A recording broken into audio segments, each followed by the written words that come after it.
Hier, nous sommes parvenus à voir que Dieu a eu une ambition au travers de Jean chapitre 3, verset 16, grâce à cette expression qu'on avait vue, qu'on note afin que. C'était une expression qui avait introduit le but. C'était afin que quiconque croit, on avait dit autrement le croyant. Vous allez voir que j'ai noté cette expression ou ce mot grec juste pour nous faire comprendre l'idée de l'auteur ici. On a vu comment est-ce que Dieu a démontré son ambition du salut. Alors aujourd'hui, on va voir comment est-ce que l'auteur a insisté pour que nous puissions comprendre réellement la mission du Seigneur Jésus-Christ au travers de son incarnation, sa mort à la croix, sa résurrection et son ascension. Alors aujourd'hui, on va voir un peu cet accent. Vous allez remarquer que je ne vais pas beaucoup toucher sur Jean, plutôt sur la partie où il y a la mention de la vie éternelle, parce que nous avons prévu étudier Jean chapitre 17. C'est là qu'on va voir ça beaucoup plus en détail prochainement. Mais pour aujourd'hui, simplement, nous serons en mesure de voir un peu beaucoup plus précisément la deuxième face de l'ambition des dieux. On avait dit que nous avons des ambitions en tant qu'humains.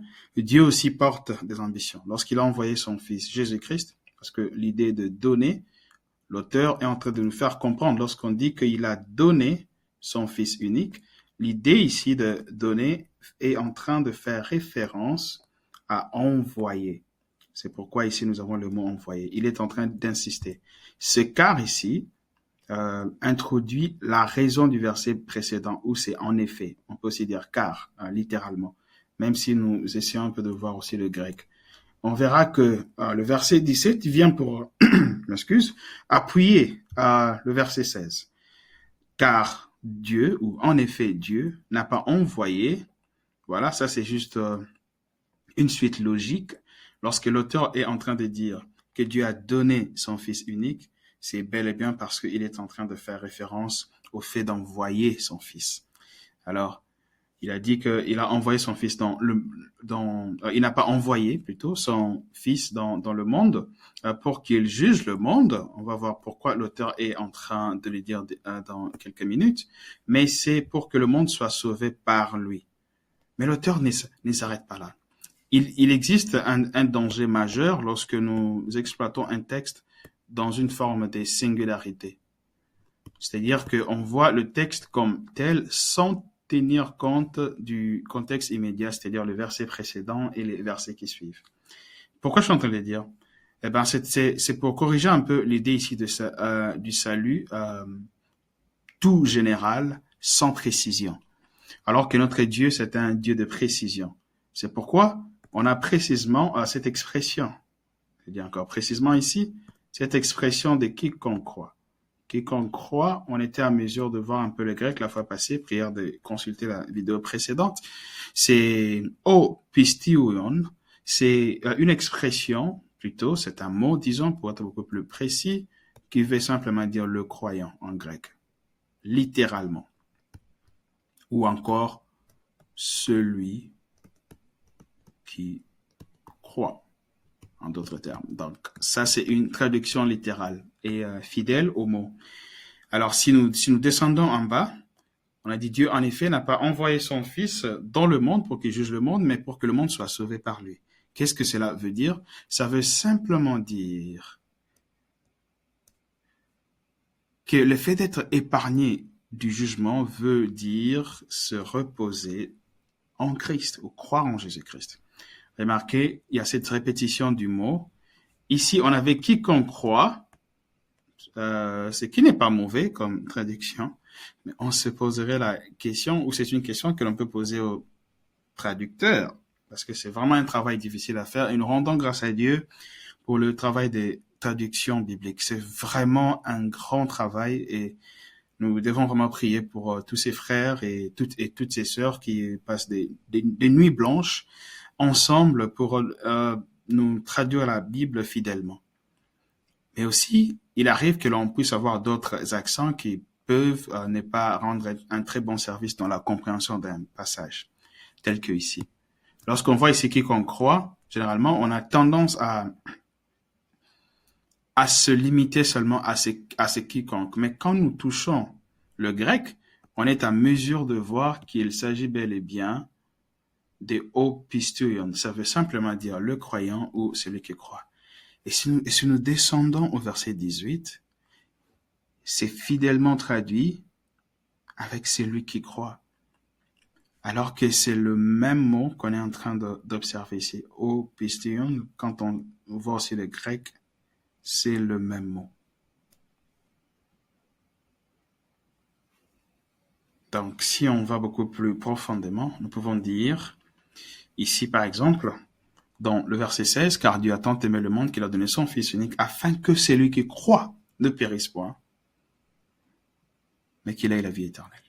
Ça, c'est une traduction très importante parce que ça nous apprend sur la notion de l'ambition de Dieu. Si j'ai le mot ambition, c'est simplement parce que je suis en train de me référer à ces grandes expressions afin que, et si je descends ici, on a ce pour. Dieu n'a pas envoyé son Fils pour que le monde soit jugé par lui, mais afin que le monde soit sauvé ou pour que le monde soit sauvé. Il y a ces pour là, il y a ces pour. Donc ça introduit un but, une intention, une ambition, pour être beaucoup plus précis. Donc quand ici, dans le verset 18, on dit celui qui croit, on est simplement en train de faire référence au même mot utilisé dans le verset 16 pour parler de quiconque croit.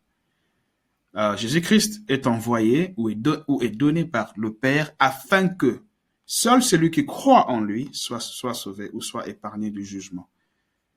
Ceci aussi, c'est pour nous montrer. Alors, je parlais ici du danger de lire ceci dans une forme de singularité, parce que c'est très dangereux. Il faut voir le verset 16 et le verset 18. Pourquoi je l'ai dit? Je l'ai dit simplement parce que il y a des gens qui enseignent que Jésus-Christ n'est pas venu pour juger. En sortant le verset 17 du contexte réel. L'auteur ne s'est pas limité au verset 17 parce qu'il est en train d'expliquer c'est quoi le jugement auquel il est en train de faire référence. Il explique. Ici, il dit celui qui croit n'est point jugé. Ok, donc on voit un jugement qui est relatif à la foi, à l'exercice de la foi en Christ. C'est ce qui détermine en fait. C'est ce qui est comme le facteur du jugement. Dans ce cas ici, on voit que celui qui ne croit pas est déjà jugé. Je préfère même mettre le rouge. Il est déjà jugé. Donc, on est déjà jugé. Donc, le déjà est en train d'insister sur le manque de foi. On dit celui qui ne croit pas. Et aussi, en grec, c'est le même mot, mais en négation. Le mot opisteuion.